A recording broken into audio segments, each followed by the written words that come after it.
craint le petit méchant loup.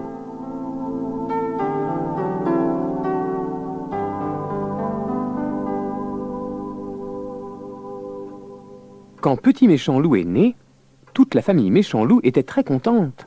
Il y avait là le grand-père, grand-papa Méchant Loup, le père, papa Méchant Loup, la mère, maman Méchant Loup, et le frère, grand frère Méchant Loup.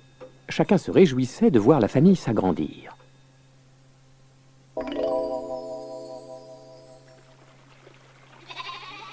Grand-papa Méchant Loup, qui terrorisait les agneaux se désaltérant dans le courant d'une onde pure, sous les yeux admiratifs de grand-maman Méchant Loup, attendait impatiemment que son petit-fils vienne l'aider.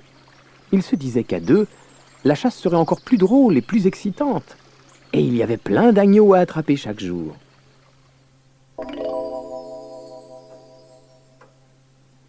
Papa Méchant Loup avait pour unique ambition de dévorer le petit chaperon rouge. Mais depuis le temps qu'il le prenait en chasse dans les bois des environs, le petit chaperon rouge avait bien progressé en course à pied. Aussi, papa Méchant Loup rentrait-il toujours bredouille à la maison, ce qui lui valait les reproches de maman Méchant Loup. Et grand frère Méchant Loup avait gardé un souvenir assez cuisant de sa dernière chasse au petit cochon. En effet, il avait voulu s'attaquer aux trois en même temps. Il le regretta vivement, juste après être tombé du conduit de la cheminée directement dans la marmite posée sur le feu. Il n'avait dû son salut qu'à une fuite précipitée.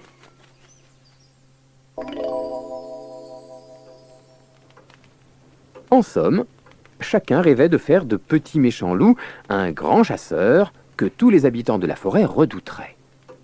Mais en vérité, les uns et les autres comptaient aussi sur l'aide précieuse qu'il pourrait apporter.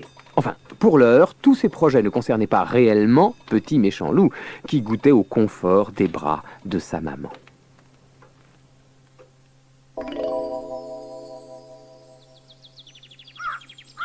Lorsque Petit Méchant Loup eut grandi, sa maman le confia à son grand frère pour une première leçon de chasse. Ils partirent tous deux en forêt et découvrirent les trois alléchants petits cochons au milieu d'une clairière. Très affairés, ils faisaient provision de bois, sans doute pour entretenir le foyer dans la cheminée que grand frère Méchant Loup connaissait si bien.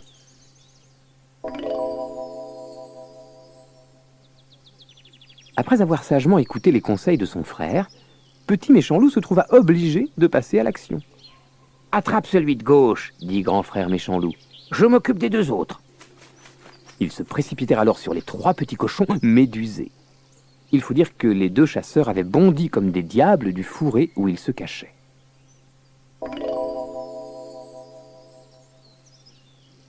Quand il se retrouva nez à nez avec ce Petit Méchant Loup inconnu, le petit cochon crut que le féroce animal allait se jeter sur lui pour le dévorer. Mort de peur, ses pattes se dérobaient sous lui et ses dents s'entrechoquaient sans qu'il pût faire quoi que ce soit pour se contrôler.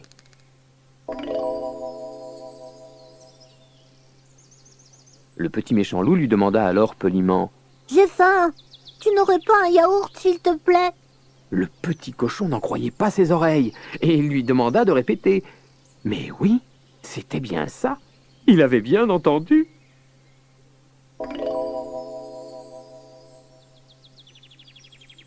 Surpris, le petit cochon lui tendit le yaourt aux myrtilles qu'il destinait à son dessert. Le Petit Méchant Loup, affamé, le lapa avidement sous l'œil amusé du petit cochon.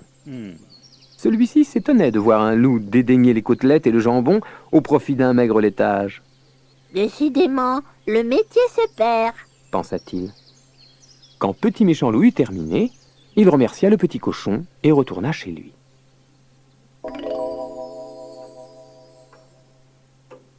À la maison, toute la famille de Petit Méchant Loup était impatiente d'entendre le récit de cette première chasse. Petit Méchant Loup écouta d'abord grand-papa Méchant Loup. Son ventre rebondit et son air satisfait prouvait que la chasse aux agneaux avait été excellente. Papa Méchant Loup, lui, ne semblait pas dans son assiette. Il avait du mal à digérer une mère grand un peu coriace qu'il avait dévorée l'après-midi même. Quand grand frère Méchant Loup eut raconté dans le moindre détail l'histoire de la chasse au yaourt, la maman de Petit Méchant Loup se mit très en colère. Hors d'elle, elle hurla. « Oh, Au lit, tout de suite, chasseur de yaourt, honte de la famille. Petit méchant loup aurait bien essayé de s'expliquer, mais ce n'était pas le bon moment et de toute façon, chacun lui donnait tort. Le cœur gros, petit méchant loup monta dans sa chambre.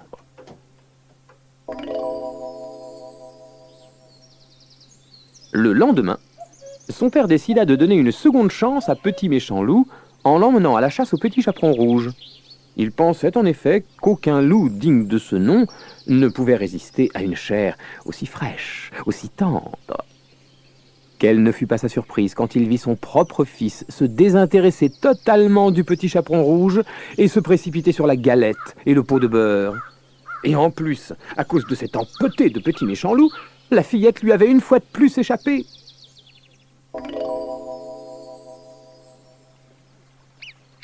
Quelques jours plus tard, petit méchant loup accompagna son grand-père à la chasse aux agneaux.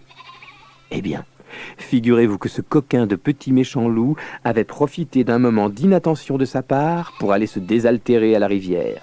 L'agneau, quant à lui, avait pris ses pattes à son cou sans demander son reste.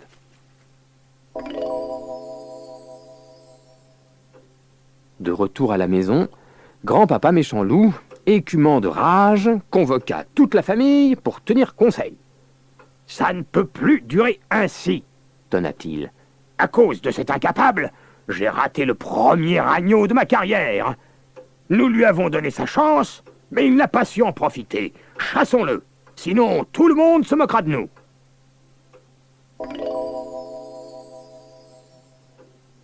Voici donc comment petit méchant loup fut chassé du foyer par les membres de sa propre famille.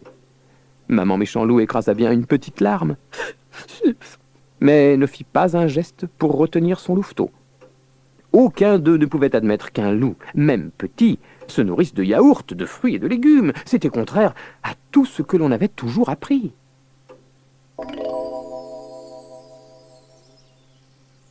Pauvre petit méchant loup, seul au milieu de cette immense forêt. Et il n'avait pour seule richesse qu'un mince bagage. Errant au hasard et se laissant guider par ses pas, il aperçut au détour d'un bosquet 2 lapins avec qui il aurait bien aimé jouer. Mais ceux-ci détalèrent dès qu'il tenta de les approcher.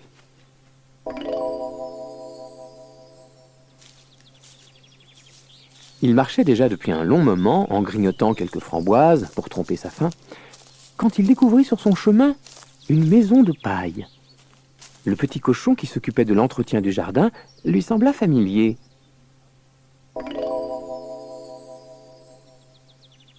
Après un moment d'hésitation, le petit cochon, qui avait reconnu petit méchant loup, l'accueillit dans sa maison.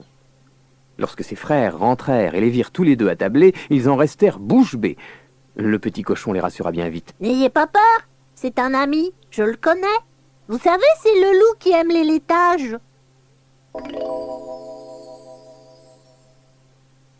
Le petit méchant loup leur raconta alors ses malheurs. Apprenant qu'il avait été chassé par sa famille, les 3 petits cochons se désolèrent. Soudain, l'un d'entre eux bondit de son siège et s'écria « J'ai une idée !»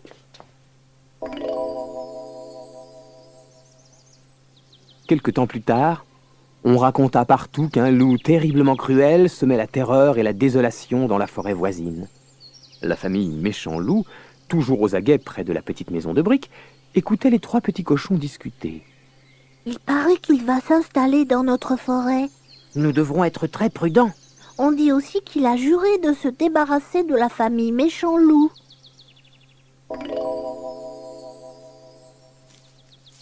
La famille méchant loup en avait assez entendu pour comprendre qu'il ne fallait pas s'attarder dans le coin. Elle déménagea donc très vite et très loin, à la grande satisfaction des 4 amis qui se félicitèrent de leur ruse.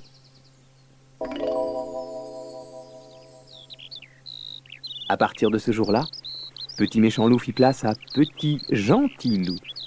Les agneaux buvaient avec lui à la rivière sans aucune crainte. Le petit chaperon rouge se promenait tranquille et offrait à son nouvel ami un morceau de fromage dont il était très friand. Et les 3 petits cochons chantaient gaiement Qui aime le petit gentil loup, c'est bien nous, c'est bien nous. Qui aime le petit gentil loup, c'est bien nous, c'est nous.